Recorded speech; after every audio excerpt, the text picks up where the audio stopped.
नमस्कार प्यारे बच्चों। आज के वीडियो में हम कक्षा 6 के विषय गणित में 30 जुलाई 2021 को जो आपको गृह कार्य दिया गया है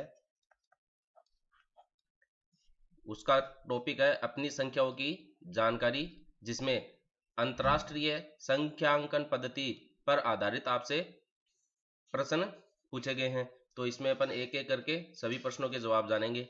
देखिए, अंतर्राष्ट्रीय संख्यांकन पद्धति में अल्प विराम कितने अंकों के बाद लगाया जाता है? प्यारे बच्चों, अंतर्राष्ट्रीय संख्यांकन पद्धति में जो अल्प विराम है वह 3 अंकों के बाद में लगाया जाता है। जैसे मैं एक यहाँ पर उदाहरण हो आपके लिए, ये कोई मैंने संख्या यहाँ पर लिख दी है।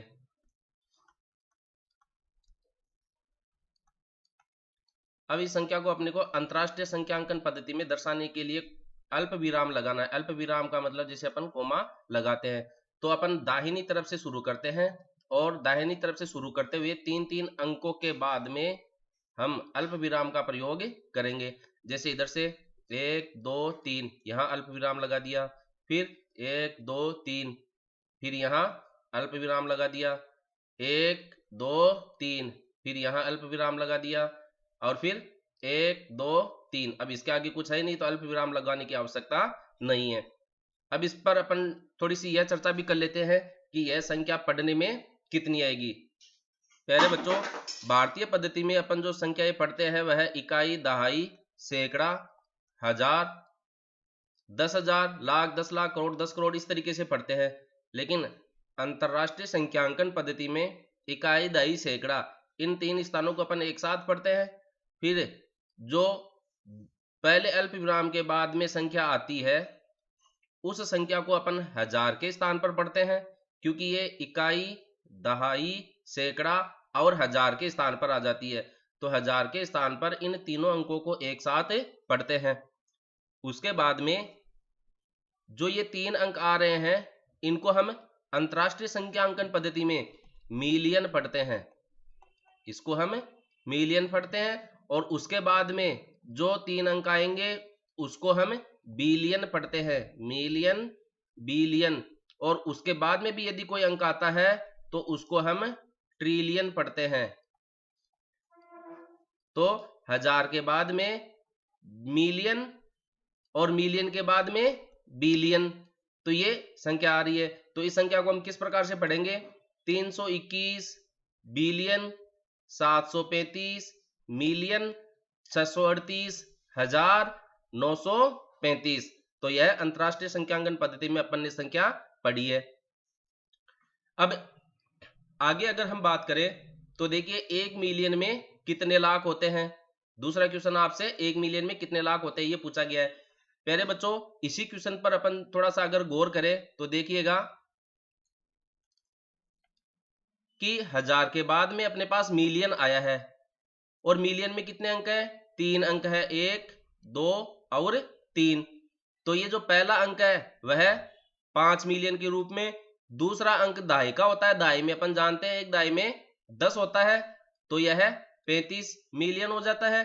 और इस सैकड़ा पर है 7, तो ये सैकड़ा को अपन 100 कहते हैं, तो यह 735 मिलियन होता है। लेकिन ये कितने मिलियन की बात कर रहा है? 1 मिलियन, यानी कि एक का मतलब है इकाई मिलियन की बात कर रहा है, न दहाई मिलियन की बात कर रहा है और न ही सैकड़े के मिलियन की बात कर रहा है। तो देखिए इकाई मिलियन पर कितना अंक आ रहा है? 5 है। लेकिन ये पूछ रहा है 1 मिलियन की, तो 5 की जगह आप कितना मानकर चले? 1। अब यदि किसी भी संख्या का हमें स्थानीय मान लिखना है या उसका विस्तारित रूप लिखना है तो उस स्थान के अंक के बाद में उसके आगे जितने भी अंक है उतने आप शून्य लगा दीजिए। तो इसमें देखिए 3 और 3 6, तो यहां पर इसमें 1 के आगे अपन 6 शून्य लगा देते हैं। देखिएगा, तो यह जो संख्या पढ़ी जाती है अंतरराष्ट्रीय संख्यांकन पद्धति में वह 1 मिलियन पढ़ी जाती है या कहलाती है 1 मिलियन। अब देखिए 1 मिलियन में कितने शून्य आ रहे हैं? 6 शून्य आ रहे हैं, तो इसको हम 10 की घात 6 के रूप में भी लिखते हैं, पढ़ते हैं, जानते हैं। तो आपसे पूछ लिया जाए कि मिलियन में कितने शून्य होते हैं, तो 6 शून्य होते हैं। इसका जवाब भी आप दे सकते हैं, यानी कि 10 की घात 6 1 मिलियन के रूप में जाना जाता है। इसको साइंस के विज्ञान में हम मेगा के रूप में भी जानते हैं। अब देखिए 1 मिलियन में कितने लाख पूछा जाता है, ये इसका क्वेश्चन है। तो अपन पढ़ते हैं इसको भारतीय संख्यांकन पद्धति में। इधर से इकाई, दहाई, सैकड़ा, हजार, 10,000, लाख और 10 लाख। तो ये देखिए ये हमने 1 मिलियन लिखा था, जो कितना बन रहा है 10 लाख के रूप में बन रहा है। तो हम 1 मिलियन में क्या लिखेंगे, 10 लाख होते हैं। इसका उत्तर अपन यह लिखेंगे। अब अगला जो क्वेश्चन है वह अपना क्या है, 1 करोड़ में कितने मिलियन होते हैं। तो प्यारे बच्चों सबसे पहले हम 1 करोड़ लिख लेते हैं। देखिए शुरू कीजिए, इकाई, दहाई, सैकड़ा, हजार, 10,000, लाख, 10 लाख, करोड़। तो ये 1 करोड़ की बात कर रहा है, तो हम करोड़ पर रुक जाएंगे। तो इसको आप हटा दीजिएगा और यहाँ 1 लिख दीजिएगा। दोबारा आप इसको काउंट कर लीजिएगा अच्छी तरीके से। इकाई, दहाई, सैकड़ा, हजार, 10,000, लाख, 10 लाख और ये करोड़। ये 1 करोड़ हो गया है। अब इसमें कितने मिलियन होते हैं। प्यारे बच्चों अभी हमने देखा कि 1 मिलियन में जो है 6 शून्य होते हैं। तो आप 6 शून्य तो छोड़ दीजिए और उसके बाद में देख लीजिए कितना आ रहा है। तो ये 10 आ रहा है। कितना आ रहा है, 10। और अंतरराष्ट्रीय संख्यांकन पद्धति के रूप में हम इसको पढ़ते हैं, तो प्रत्येक 3 अंक के बाद में हम अल्प विराम लगाते हैं।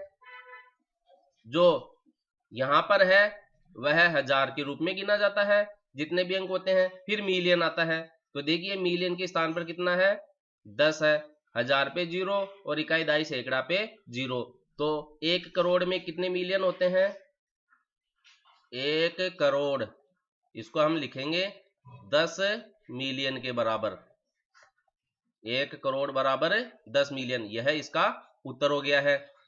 अब अगला जो क्वेश्चन है अपना, संख्या ये आपको दे रखी है, को अंतरराष्ट्रीय संख्यांकन पद्धति में आपको लिखना है। तो देखिए अभी हमने सीखा है कि अंतरराष्ट्रीय संख्यांकन पद्धति में हम दाहिनी तरफ से प्रत्येक 3 अंकों पर अल्प विराम का प्रयोग करते हैं। तो इधर से आप देखिए 3-3 अंकों पर अल्प विराम लगाना है।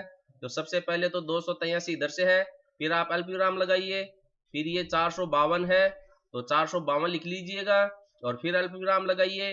फिर 7 लास्ट में अकेला बच जाता है बाईं तरफ। तो यह संख्या अपन किस रूप में पढ़ेंगे, देखिएगा यह हजार की जगह यह मिलियन की जगह है।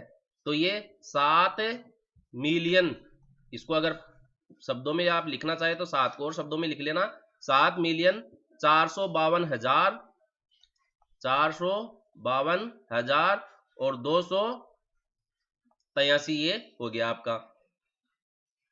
अब अगला जो क्वेश्चन है आपका, सही स्थानों पर अल्प विराम लगाते हुए संख्या को लिखिए। तो इसमें देखिएगा अल्प विराम लगाते हुए संख्या को हमें लिखना है। तो अभी हमने देखा है कि अंतरराष्ट्रीय संख्यांकन पद्धति में हम 3-3 संख्याओं का समूह लेते हैं और प्रत्येक 3 अंक के बाद में एक अल्प विराम लगाते हैं। यानी कि अंतरराष्ट्रीय संख्यांकन पद्धति में अपने को क्या करना है, 3-3 अंकों का समूह लेना है।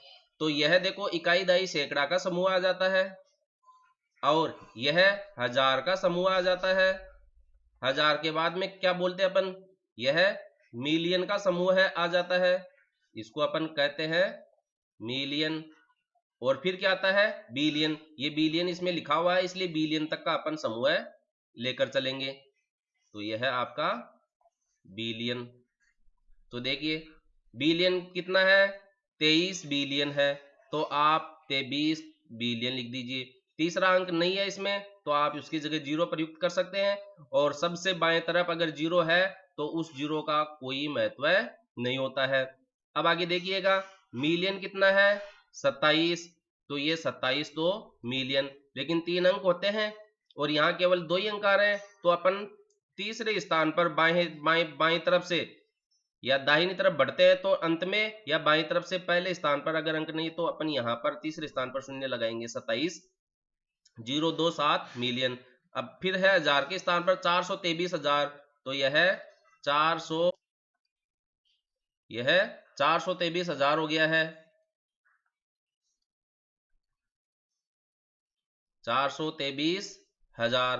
फिर 202 है, तो 202 को तो अपन क्या लिखते हैं 202, तो यह 202 हो गया।